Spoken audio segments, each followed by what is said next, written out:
Peace, what's up? My name is Robert Liu-Trujillo. I'm an author and illustrator of Fresh Juice, and I have another one of my favorite picture books to share with you, The Ugly Vegetables. This is done by Grace Lynn, who is an author and an illustrator, one of the OGs in our field of kid lit.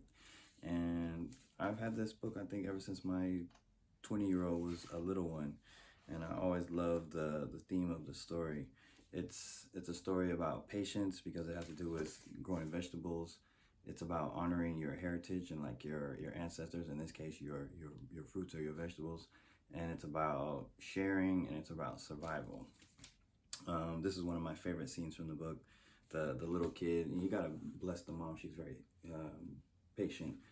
The kid is saying, like, why are we not growing vegetables and putting these little flower things on them? And the mom is like, well, I'm writing mine in Chinese, so that way I know which is which. And I always really just love that. It's like sticking to who you are.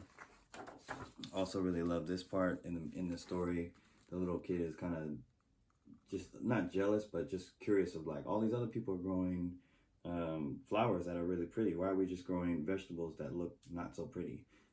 And she explains to her, like, this is really more important, and the child doesn't get it until the end of the story. But you start to see them making use of the vegetables to cook them, and you see all the other people in the neighborhood getting really excited about that.